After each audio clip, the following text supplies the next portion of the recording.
congodialogue.com.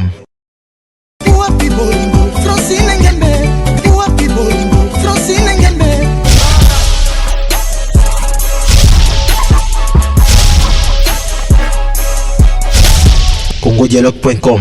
Il va l'opé sanga Francine Ngembe.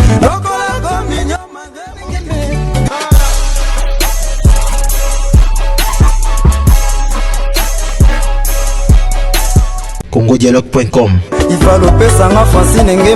Merci beaucoup, merci Nabandeko Bazota Labiso à travers le monde entier, surtout l'émission Nabino Bolinga Kamingi dossier grave, où il peut s'améliorer Nandeko Nabino ka grave Songanzila number one.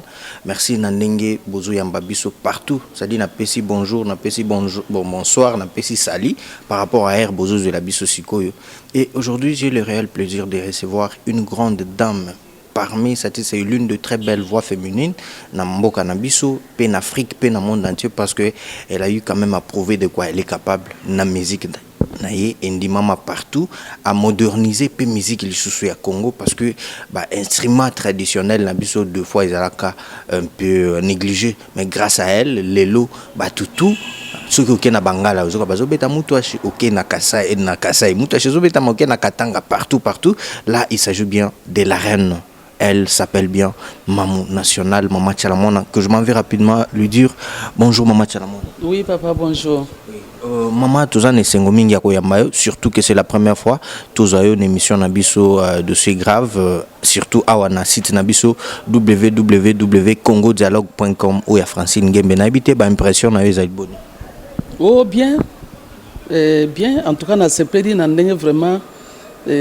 Bo penser nangai nandenge bo invité na émission na bino et vraiment en tout cas na sengo makasi en tout cas merci vraiment ndenge bo invité ngai quoi. D'accord. Na émission na bino. D'accord, merci beaucoup maman. Alors Maman National actualité ezali obligeango lobby déjà samedi le 4 juin et que ça là 40 jours depuis que Papa Wemba ou azali un grand artiste Yamboka na biso akei na habité malobani nokoza nango. Oh, c'est vraiment dommage, on a perdu quelqu'un. C'est vraiment dommage. Tu as dit que l'Iweza existait, mais tu as dit que Papa Mbakwa kokende sikoyo. En tout cas, il fallait azalanano. Tu as besoin d'aller.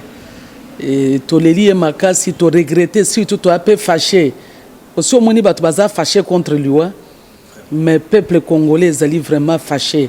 Quand on a pris la mort, il y a Papa Wemba, Batonyos, Bakamwe et Basiliki. Et jour en attendant, il y a Kakasang, oui, c'est la condamnée. On a 8 heures, on a 8 heures, 9 heures. Papa Zebisanga Lobi, et la Moukanga Lobi, Nini. Oh, la Mougabi, ah, soit la Moussanga Bossé, il y a quelque chose, à la Moussanga été. La Mougabi Bozela Zela Nan.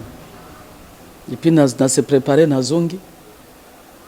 Alors bien papa il n'est plus nabi n'est plus il ngolo banini et bien n'est plus wana bosani kutuna ilobango et bien réali kamboko makamonyo sto ebongi nabi nini papa wemba kufi ngabi quoi papa wemba kufi papa wemba mokoyo et papa wemba kufi ngabi te webi batu biloba lo babatu na ba internet na bino wana tout ça ba mesani ko boma batu trop tika na benga nano Nabengi sikoyo, nabengi Mami Lela.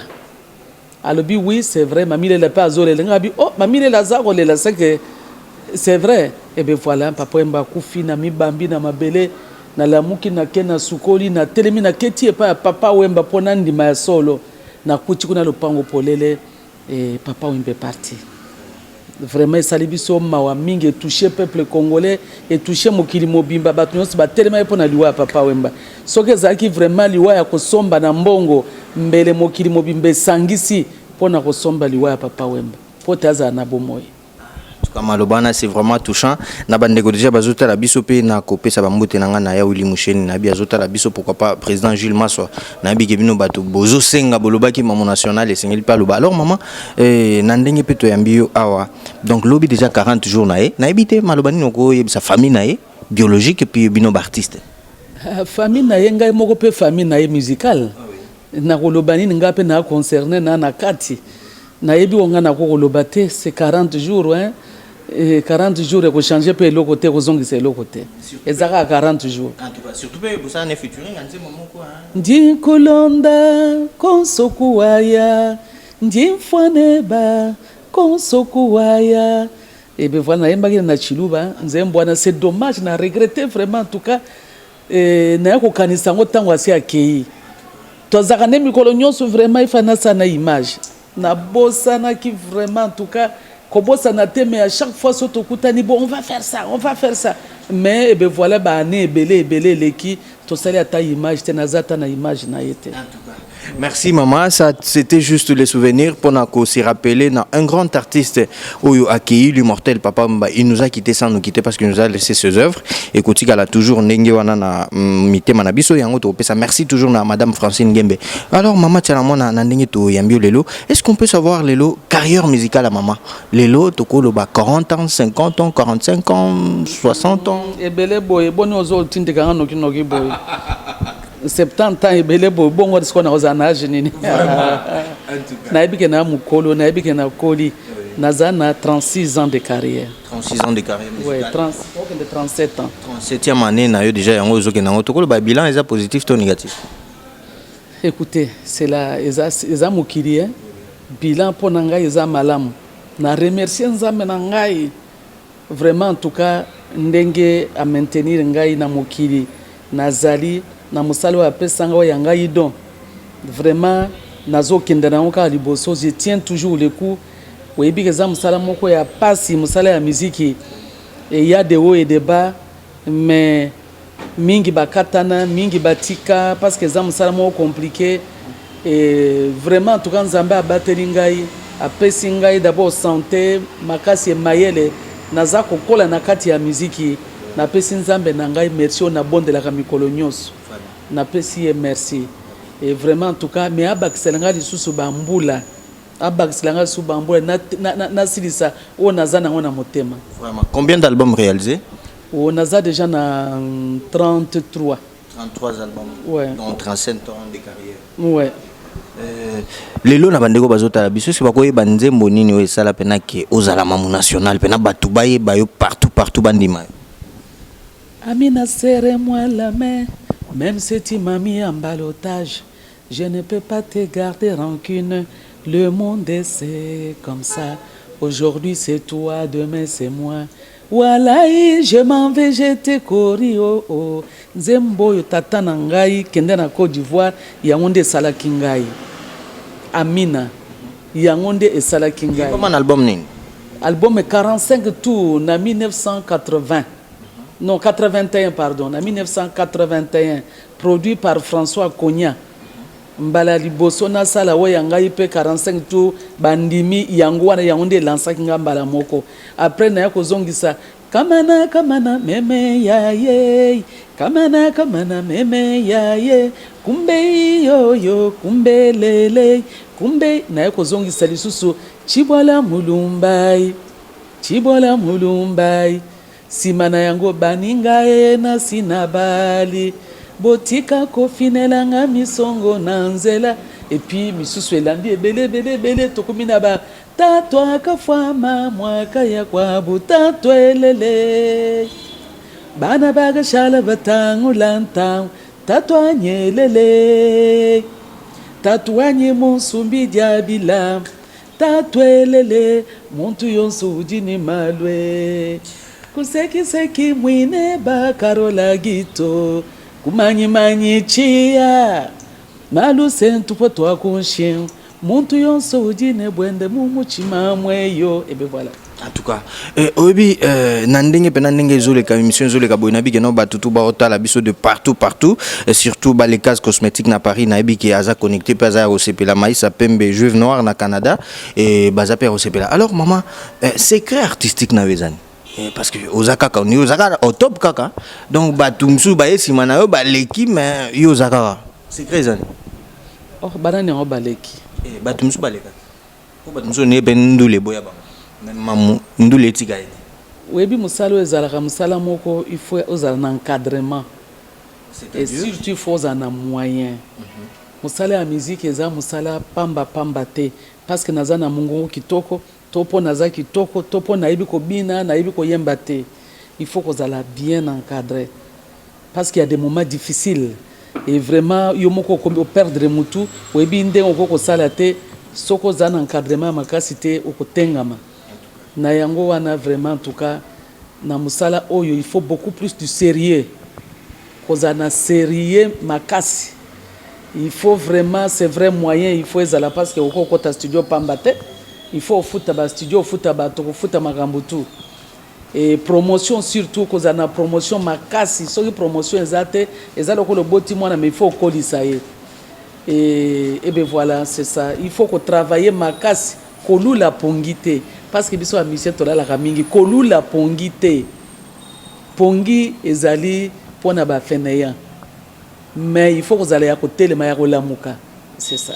En tout cas, on a un conseil gratuit, c'est-à-dire nabatutu oyo bazota la biso siko balobi ko lula pongite yo muto mesana ola la mingi mingi ote ponga na star metala maman na tongo la muki juste pour na musala ko sa la bino oyo bino bolinga ka mingi. Alors maman to zali na biso ka ko poursuivre na émission na biso. Alors donc na ndenge zo kende boye ndenge maman national tozo mono zo sa musala kitoko après ndule maman national pe akokoma akoti kapendu la koti na politique pene komi ki osala ka susu ndule te otikali te wana non awa ya sikoyo ezaki o tiango pena journée mobimba te awa eza pena ndule tozo ka mwa ndenge ba melope boye un terme politique ezaku dai eza obligation mwana mboka tout maintenant ndule pena donc participer na politique pe ya mboka na non na ba pena ya politique pena ki ovandi pena tikela biso loba moko moto na moto abongisa bakoko babongisa batika. Il faut tous en politique ya malamu en tant que citoyen congolais pour te vraiment mboka na biso ekende liboso mboka eza ya mutu moko te mboko eza ya biso nyoso moto na motifo abimisa oya ye mayele oya ye politique ya malamu lokola excellence Mbingazor Claude Machala pena batu bayebeli que non c'est un homme politique c'est un cadre ya mboka na biso neti ndenge wana c'est un grand politicien. Ah oui donc neti ndenge wana on comparer ngana yete lui c'est un grand politicien ouais. Et c'est un homme très intelligent en plus. Maman Bijuta Boulay na bigazota la pe biso mama tchala mwana ye yolobaki non c'est pe la pe mingi na ta la interview Bijuta Boulay donc depuis Paris donc azota la pe biso ouais azana Paris en tout cas maman nena bando loba est-ce que lobby pe tokomona maman national atiki ndule peut-être à se lancer na politique toi comme maman pasteur to ndenge ni to na business musu ba yebisa ki ndule ya musala te eza musala mais si on a kotika point parce qu'il y a onde lesanga fufu il y a onde saliki oyao il y a onde saliki baye banga mokili mobimba siko yozolo banatika na kenda talaka na age na ngayo natika musique pona kenda. Donc je comprends que moi tiki ça na kotika te c'est mon métier jusqu'à la mort. Mais jusqu'à la mort nazam artiste nazali chanteuse nazam musicien so bolingi mais na kotika pona kende wapi c'est ça d'abord naza artiste de carrière. Mais et quoi empêcher que tout ça la politique, j'ai fait ma politique. Je soutiens Joseph Kabila Kabange. C'est ça ma politique. Oui. Et puis je soutiens mon pays. Autre chose, quand vous avez un pasteur, on a un pasteur Mubimba. Oh, au théâtre. Ezali kamba kote ya te comment na te bato abela alléluia moto faya tout ça ko bela makasi na balabala te. Dieu c'est le cœur, Dieu c'est l'amour. Il faut pas ngana sambela kana ngana kende mo na Bible zo kenanzela tout ça ayi asambela ka mingi mais non est-ce que mutema ne wana bato moso ba ko tarape jeune 21 jours 7 jours tout ça bazo rappel et annoté mais moso ko tara 2 jours au moni pas maka mo pe réponse salami ngana mwana nzambe ya solo na mwana nzambe ya solo je crois en Dieu ni tete Dieu na ngana zala ndenge na zabo ite. Merci wana ezali maloba reconnaissance maman zali ko reconnaître ndenge nzamba zo batela. Alors maman récemment tomoni obeti na Saint James la ba courager en tout cas nzamba batela ba o bala morana tongo parce que bi telema mi telemela ponga pena telemisayo en tout cas merci récemment tomoni obeti na Saint James Hall collaboration ezaki ndenge ni ko fine mutaki lukoto yo ndem tokenda lukako moto asali salle de fête na ye esika sali ya kobeta musique ngana okenda koluka ndenge nini atindi bato na ye baya komona ngai soki nakoko beta ngabi ya pas de problème afuta ngai nakenda kobeta alobi pas de problème oyebi Kofi c'est un homme cash tout de suite na pesi caché na ngai baye ba futi ngai na embarquer ba musicien na ngai toke ko beta na biso musique na sepelaki d'abord na likambo munene ya sali parce qu'il faut biso ba artiste ya mikolo to komati na ba niveau wana normalement il faut les to banda ko produire ba jeune to banda ko sala ndengo ya sali wana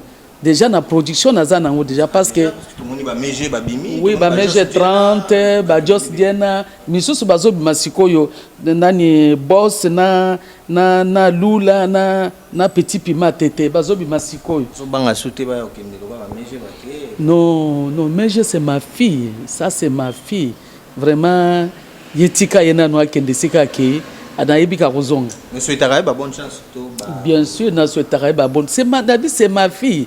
Quand on dit c'est ma fille, ce n'est pas que il y a l'icolo. Akena no kosa na bienga na ya kozonga, y a pas de problème. Et puis nani ba fille mususu bazako bima. Ba musicien belé tozako produire nani ba bimite bientôt la bazako bima. Je suis dans la production mais ni ko lo batek ba ko produire pengaité. Et bien voilà Kofi collaboration té abimi producteur à produire artiste. Il a payé na keyi na futi pardon na beti musique et l'équipe bien battu baye ebele et vraiment en tout cas ba sombelinga ba champagne be na melaka ngo lisusu te mais ba sombelinga ngo ebele mais na toki na na ngona ndako et bien voilà vraiment c'était super after c'est dommage que ce jour-là il n'était pas là azalaki na Cameroun mais tango ayoki sango na bité soka zwaka diète soki nini makambo le kananga na butu tongo il était déjà là bi oh mais il y a un Cameroun na komi na tongo andenge nini et effectivement bon il avait loué un jet aye tokutani vraiment c'était bien c'était très bien after Nzembo au Salélier Mamou National ngamoko je vis la chanson namoni au rendre hommage na mon pas non parce que Nzembo yembeli ngamoko namoni Nzembo na tel clip j'ai beaucoup apprécié mais sincère félicitations merci beaucoup sikuna osepela makambo ya boye et salema na moni na mboka na biso wa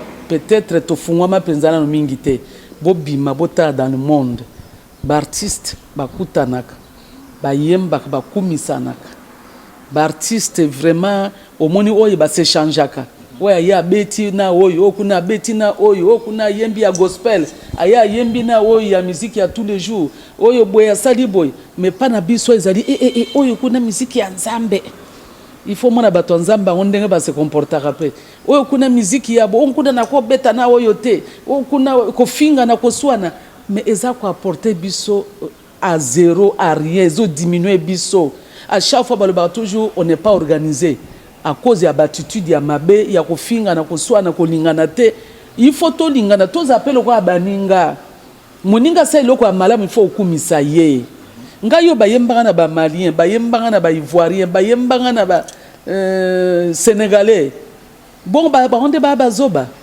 mais pona nini te toko kumisa oya biso moko nanu Kofi Olomide je ne chante pas l'homme Kofi Olomide je chante Kofi Olomide artiste na kumisi musala na ye tala banda e bandeli na ye na ebi Kofi banda e bandeli na ye banda e bandeli na ye ti leloyo il tient toujours bon. Il est toujours présent. Ce n'est pas donné aussi à tout le monde. Na yebi que toi na ba star rebelle o baza pe ko tenir bon. Baza rebelle na minimiser mutute. Mais Kofi Olomide so na yembi ye comme na ko yemba pe mususu lobi na yembi Kofi parce que c'est un bosseur, c'est quelqu'un qui travaille. À la carte des fois ndenge ba musicien ne balobako moni asituki 2h 3h du matin so ki deyeli na mutu abenjo kana butu wana boye ko travailler. Au moins c'est ça un artiste.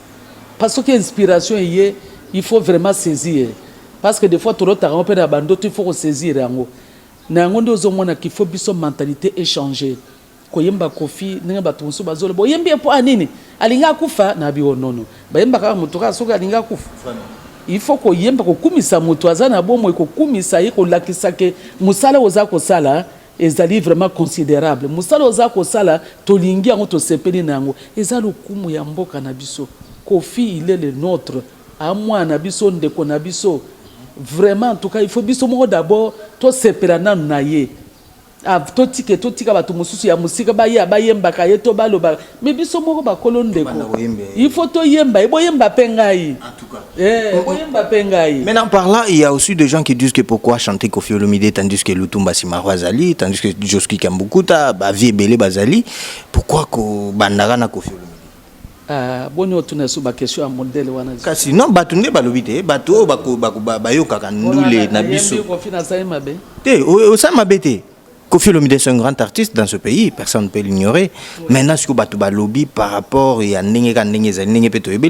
pourquoi ne pas commencer avec le grand pour nakoya kokitana leki mais yo bandisu na leki pour na éviter. Parce que Lutumba Simaro bazalit sur le plan artistique, Lutumba na boyivie Lutumba. Balobite ko boyivie Lutumba. Siko initiative on a pourquoi ne pas commencer avec Lutumba. Netiye vraiment azato ba vient na biso ba vient na biso. Bien nanga mingi c'est un grand compositeur, il a beaucoup fait na respect makasi na vie Lutumba. Na lingie ya makasi vie Lutumba azali mutu ya ko honorer ko kumisa vraiment ko sala isusu ya koleka lisusu. Na kumisa tena yemba ete poani. Wana vie na ngati. Joski Kambukuta adie na ngai ye na koda ko yembe na okumisa ye ba yemba ka bakende tapere bona yemba batu nyoso mbala moko se ba yemba ko yemina no moko nanu après oyo ko yemba mususu après oyo ko yemba mususu ba yemba ka batu nyoso à la fois te wana komi chimbondation. Merci ko yemba mutu na tango na ye vient na biso azali et toyebi que santé azali moins faible mais à reprendre azali azamwana nzambe tozana tozo soutenir toza simana. En tout cas www.congodialogue.com ezali site oyo tolobi lelo pe leki lelo monde entier pe batali yango yango tropesa toujours merci à trop na madame Francine Ngembe wazo sala ke monde entier ba kende kozala informé na oyo tali domaine politique culturel sportif et tout ça dit na domaine tout il y a vie. Donc Congo Dialogue ils ont pas ça bino musala kitoke puis ba tout balinga émission na biso bokoki ko s'abonner pe na chaîne YouTube na biso kaka www.congodialogue.com. Alors maman tozo tendre vers la fin, l'artiste doit vivre de ses œuvres. Na mboka na biso zaka ceux qui artiste a kufie comme au gouvernement tel la biso makambo. Or bosala ba œuvre moko ya minene pe ya makasi binisa non seulement Congo Afrique monde entier. Sikoyo tozana Sonika, tozana Sokoda bato Sokoda ceux qui toke kuna pas président Verkis Kiamonga na lobby bozali ko exister bato ya Sonika to moni pe kuna ba président msu baza kuna lokwa ba ben yama banane ba lobby Sonika zo ko exister mamu national ozoka ba droit d'auteur no wapi na société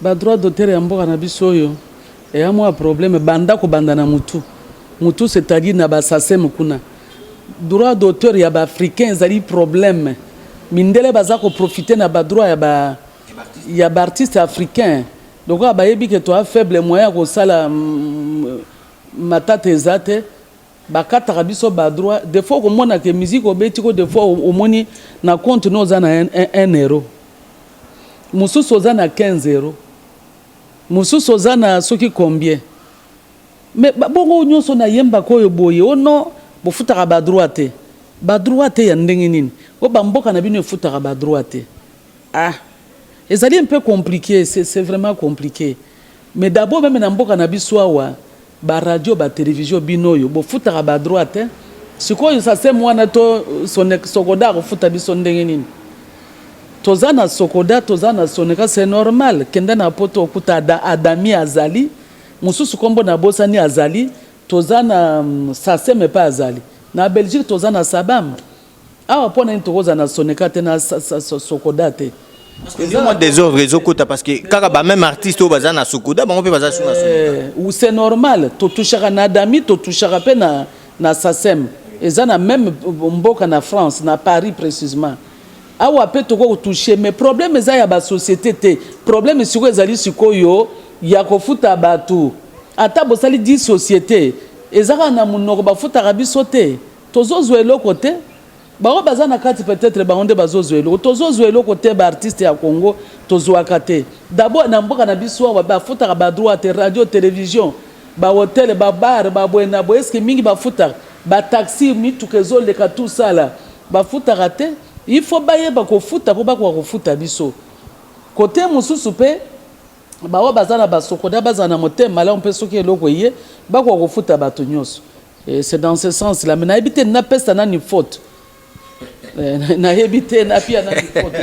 Merci beaucoup en tout cas Malobana ezali trop philosophique bandeko va comprendre. Alors nous sommes arrivés à la fin de notre entretien. Na habité Mamou National le message ni clé au lancer na bandeko tout batali biso dans le monde entier parce que bazali kota la biso siko surtout na passage na yo na émission na biso W dossier grave. C'est vraiment vague hein, mais surtout na ba fanatique na yo bato balingaka yo. Fanatique nangai parce que vous allez belé en commençant d'abord par Madame Francine Ngembe Kolosite allez là fort à l'obia lingaka surtout musique na yo Maman Ngembe bonjour bonsoir et na web sa fanatique nangai na uti kosala album ya Sika Lunzenze o eza déjà na poto eza koteka makasi bokende pas bienvenue makanga oyo moto aza koteka yango kuna et puis tozana mususu eza kobima sikoyo ba clip pe bimi pe eza pe kuna na mopawa za na kati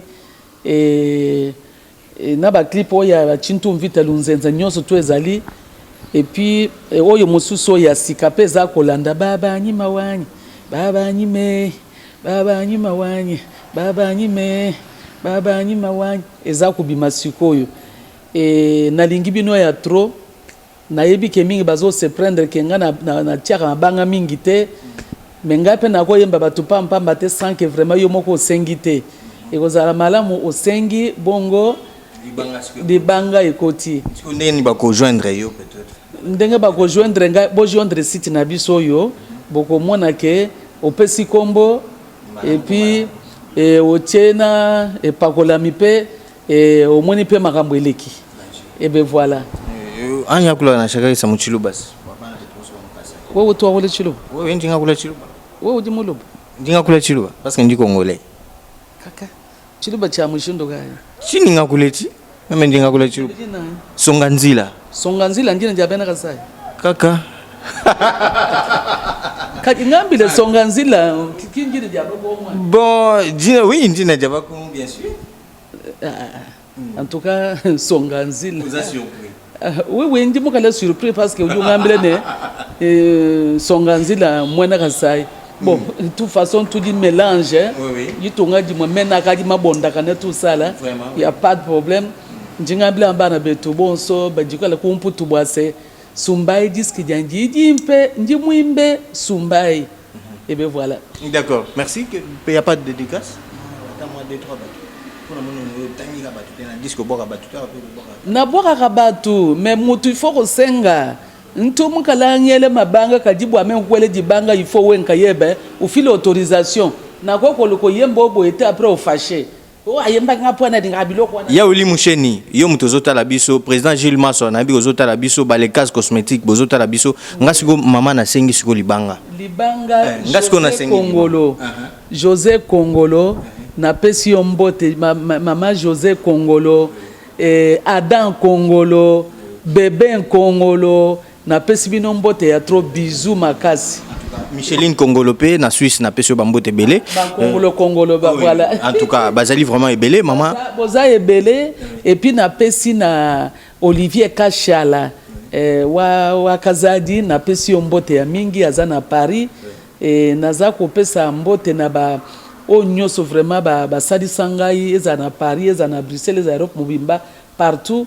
et vraiment en tout cas et à Makambo il y a des moments aussi difficiles mais batumi ba sali sangai na poto en tout cas na pesibino na bosibino te mama na Dalida mama na Daju na pesi yo mbote mama na sombela ba parfum ebele na pesi yo mbote Anne Marie mama Anne Marie en tout cas na pesi yo mbote na pesi mbote na ba mama ebele Oya Paris na pesi bino mbote bébé Kigoma na pesi bino mbote meje 30 na ngai aza na poto na pesi mbote na pesi mbote na batutu Merci beaucoup maman nandenge pe oyambi biso awe pa inayo to yaki justement pour na sala émission oyo na mamu national. Merci à elle. Là je tiens aussi à remercier Micheline Kongolo, Malira Molay depuis Bruxelles, Maïs Apembe Juve Noir, Nabi ke bogo san bisoté Dalfi Kabambi depuis Angola, mon ami personnel ami qui est toujours sala makambo. Merci beaucoup na fondation Gilles Masso Mobimba et puis na président Gilles Masso pe azota la biso depuis Dubaï na bosante ya uli musheni na Paris. Donc on a opé saka ba merci nanga. Na lobi boy pona bandeko bazolinga biso oui c'est comme si maman azana mwili wa whatsapp nazana nzembo moko na yembi na kati album oui kombo na yango tour à tour nzembo wana boyoka yango kokoma mukolo ezali grâce vraiment parce que ba mingi bazo botama bazo suka omoni akomi à 15 ans te 10 ans te akei ba musu bazo kata na plus bas ba mususu enfin mokili eza bongo na yango wana so moto akoli baleki bayeba kopesa respect na mikolo kokola ezali grâce parce que nzambe a permettre musu bazokende na ba 90 ans 100 ans 80 70 60 et ceux qui vraiment ou atteindre âge wana te il faut uluka moyen kusambela to sambela makasi pour vraiment nzamba garder du susu na mokili et makambo kuna aza mukuli mukolo ah oebite vraiment ezali eza grâce oebite vraiment nzamba alingi eza bénédiction congodialogue.com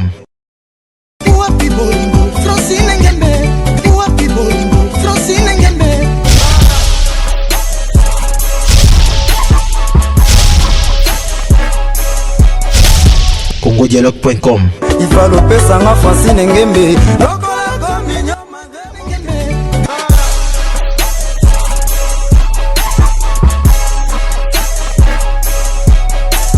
congodialogue.com ivalopesanga Francine Ngembe